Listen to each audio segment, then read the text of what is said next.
Evangelho segundo o Espiritismo, capítulo 5, seção 15. Provas voluntárias, o verdadeiro cilício. Perguntai se é permitido abrandar as vossas próprias provas. Essa questão leva a esta. É permitido àquele que se afoga procurar se salvar? Aquele que tem um espinho cravado de o retirar? Aquele que está doente de chamar um médico?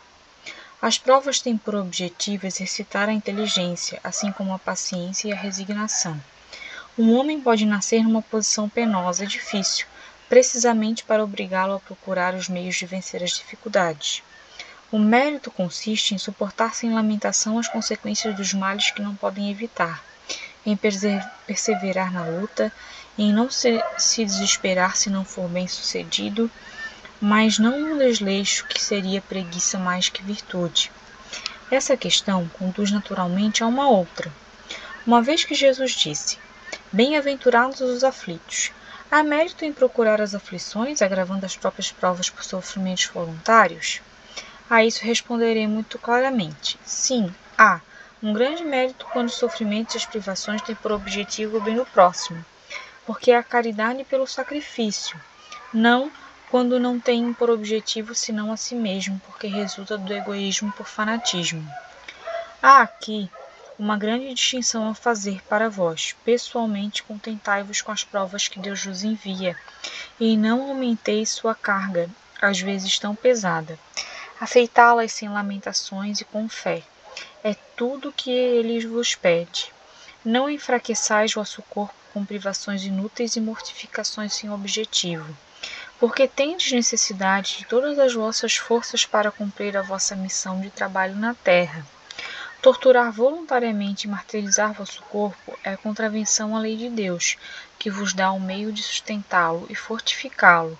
Enfraquecê-lo sem necessidade é um verdadeiro suicídio. Usai, mas não abuseis. Tal é a lei. O abuso das melhores coisas traz uma punição das consequências inevitáveis. Outra coisa é o sofrimento que se impõe para alívio do próximo. Se suportais o frio e a fome, para aquecer e alimentar aquele que disso tem necessidade, e se vosso corpo com isso sofre, eis o sacrifício que é abençoado por Deus. Vós que deixais vossos aposentos perfumados para ir à mansarda infecta levar a consolação, vós que manchais vossas mãos delicadas cuidando de chagas, vós que vos privais de sono para velar a cabeceira de um doente, que não é senão vosso irmão em Deus, vós, enfim, que usais vossa saúde na prática de boas obras, eis o vosso cilício, verdadeiro cilício de bênçãos, porque as alegrias do mundo não secaram vosso coração. Não adormecestes no seio das volúpias destruidoras da fortuna, mas vos fizestes anjos consoladores dos próprios deserdados. Mas vós, que vos retirais do mundo para evitar suas seduções e viver no isolamento, qual a vossa utilidade na terra? Onde está a vossa coragem nas provas? Uma vez que fugis da luta e desertais do combate, se quereis um cilício, aplicai-o sobre vossa alma, e não sobre vosso corpo. Mortificai vosso espírito, e não vossa carne. Fustigai vosso orgulho, recebei as humilhações sem vos lamentar. Pisai vosso amor próprio, resiste contra a dor da injúria e da calúnia, mais pungente que a dor corporal. Eis o verdadeiro cilício cujas feridas vos serão contadas, porque elas atestarão vossa coragem e vossa submissão à vontade de Deus. Deve-se pôr termo às provas Deve-se pôr termo às provas do próximo quando se pode, ou é preciso, por respeito aos desígnios de Deus, deixá-los seguir seu curso? Dissemos e repetimos frequentemente que estáis sobre esta terra de expiação para rematar vossas provas, e que tudo aquilo que vos sucede é uma consequência de vossas existências anteriores, o ônus da dívida que tendes a pagar. Mas esse pensamento provoca em certas pessoas reflexões que é necessário deter, porque poderiam ter consequências funestas. Alguns pensamentos que desde o momento que se está sobre a terra para expiar é preciso que as provas tenham seu curso, há mesmo os que querem até crer que não somente é preciso nada fazer para as atenuar, mas é preciso, ao contrário, contribuir para torná-las mais proveitosas, tornando-as mais vivas, é um grande erro. Sim, vossas provas devem seguir o curso de Deus que Deus lhe traçou, mas conheceis esse curso? Sabeis até que ponto elas devem ir? E se vosso Pai misericordioso não disse ao sofrimento deste ou daquele dos vossos irmãos, tu não irás mais longe? Sabeis que tua providência vos escolheu, não como instrumento de suplício, para agravar os sofrimentos do culpado, mas como bálsamo de consolação que deve cicatrizar as feridas que a justiça tinha aberto. Não digais, pois, quando virdes um de vossos irmãos atingido, é justiça de Deus. É preciso que ela tenha seu curso, mas dizei o contrário.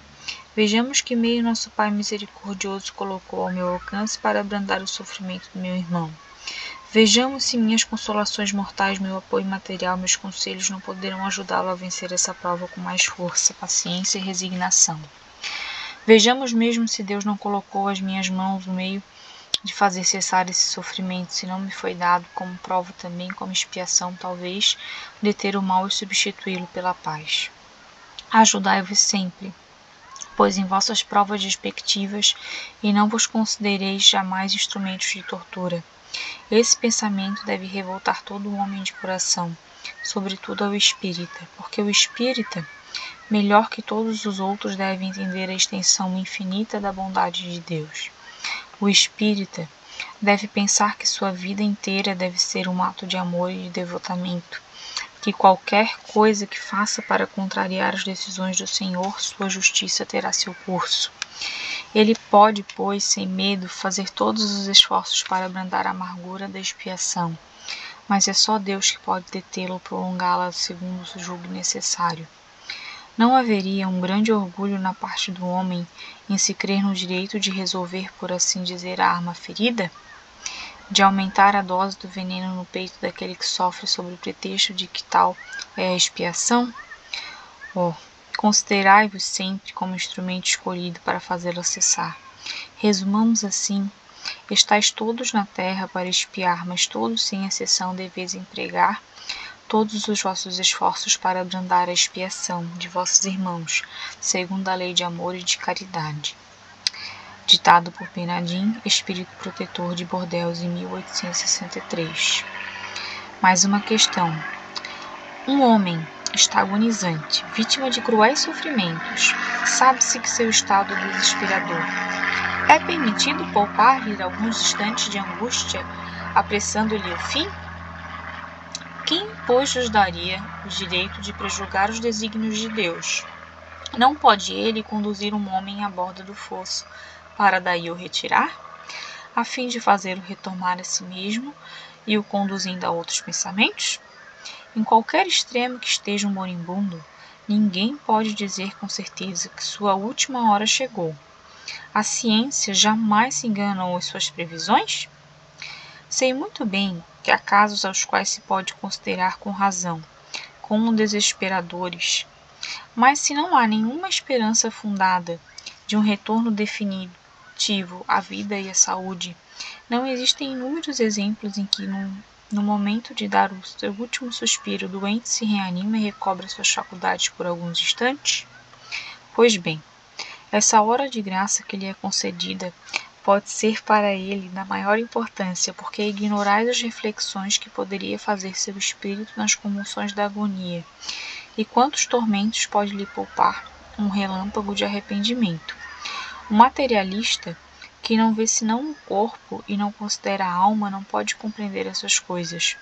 Mas o espírita, que sabe o que se passa além do túmulo, conhece o valor do último pensamento. Abrandai os últimos sofrimentos quando esteja em vós, mas guardai-vos de abreviar a vida. Não fosse senão de 1 minuto, porque esse minuto pode poupar muitas lágrimas no futuro. Espírito de São Luís, Paris, 1860. E para finalizar o capítulo temos mais uma questão. Aquele que está desgostoso da vida, mas não quer suicidar-se, é culpável em procurar a morte sobre um campo de batalha com o pensamento de torná-la útil? Que o homem se mate ou se faça matar, o objetivo é sempre de abreviar a sua vida, e por consequente, há suicídio de intenção, senão de fato. pensamento de sua morte servirá para alguma coisa, é ilusório. Não é senão um pretexto para colorir sua ação e escusá-lo aos seus próprios olhos. Se ele não tinha seriamente o desejo de servir seu país, procuraria viver defendendo em tudo e não morrer porque uma vez morto não lhe serve mais para nada? O verdadeiro devotamento consiste em não temer a morte quando se trata de ser útil, e enfrentar o perigo a fazer por antecipação e sem pesar o sacrifício de sua vida, se isso é necessário. Mas a intenção premeditada de procurar a morte expondo-se a um perigo mesmo para prestar serviço anula o mérito da ação. Espírito de São Luís, Paris, em 1860, e agora a questão final do capítulo. Um homem se expõe a um perigo iminente para salvar a vida de um dos seus semelhantes, sabendo de antemão que ele mesmo sucumbirá. Isso pode ser considerado um suicídio?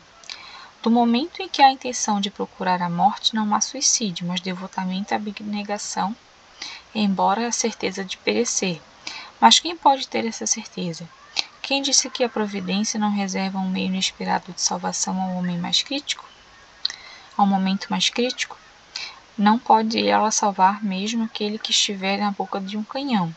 Frequentemente pode ela querer prolongar a prova da resignação, mas até seu limite, quando uma circunstância inesperada exigiu o golpe fatal. São Luís, Paris, 1860. Seção final. Aqueles que aceitam seus sofrimentos com resignação, por submissão à vontade de Deus e com vistas à sua felicidade futura, não trabalham senão para si mesmos e podem tornar seus sofrimentos proveitosos aos outros. Esses sofrimentos podem ser proveitosos a outrem, material e moralmente. Materialmente, se pelo trabalho, as privações e os sacrifícios que impõem contribuem para o bem-estar material do próximo. Moralmente, pelo exemplo que dão de submissão à vontade de Deus. Esse exemplo do poder da fé espírita pode estimular os infelizes à resignação, salvá-los do desespero de suas funestas consequências para o futuro. São Luís, Paris, 1860. E assim encerramos o capítulo 5.